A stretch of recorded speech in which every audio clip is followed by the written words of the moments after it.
పెళ్ళైనాక భార్య తన భర్తకి ఏమి ఇష్టం ఎట్లుండాలని తెలుసుకొని నడుచుకుంటుంది. మరి భర్త కూడా భార్య ఇష్టాలకు అంతే గౌరవం ఇవ్వాలి కదా.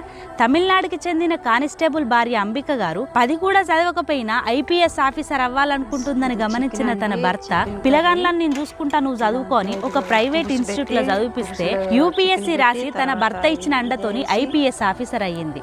కట్టుకున్నవాడు కన్న తండ్రి లెక్క మారి బాధ్యత తీసుకుంటే ఒక ఆడపిల్లకు అంతకు మించిన అదృష్టం ఇంకేమున్నది. మీరు కూడా ఇట్లా ఒక గొప్ప స్థాయిలో ఉండాలనుకుంటున్నారా? ఇక మీకు ఇప్పటి నుంచిగా బాధ అవసరం లేదు. మీకు కేవలం చదవడం రాయడం వస్తే చాలు. ఇక్కడ open 10th, inter, degree, PG పూర్తి చేసుకోవచ్చు. మీరు ఇక్కడ 10th చదవాలనుకుంటే 10th కి కేవలం 5 సబ్జెక్టులు మాత్రమే ఉంటాయి. ఒకవేళ ఇంటర్ చదవాలనుకుంటే 10th పాస్ అయ్యి సంవత్సరం గ్యాప్ ఉన్నట్లయితే 2 సంవత్సరాల ఇంటర్ ని కేవలం 6 నెలలనే పూర్తి చేసుకోవచ్చు. ఒకవేళ డిగ్రీ చేయాలనుకుంటే 3 సంవత్సరాల్లో 6 సెమిస్టర్లు రాసి పూర్తి చేయొచ్చు. ఇక ఈ ఓపెన్ స్కూల్ సర్టిఫికెట్లు అన్ని గవర్నమెంట్ జాబ్స్ కి, ప్రమోషన్స్ కి, పై చదువులకి ఉపయోగపడతాయి. మీరు ఇక్కడ ఓపెన్ లో చదువుకోవాలనుకుంటే ఏజ్ తో సంబంధం లేదు. ఏ ఏజ్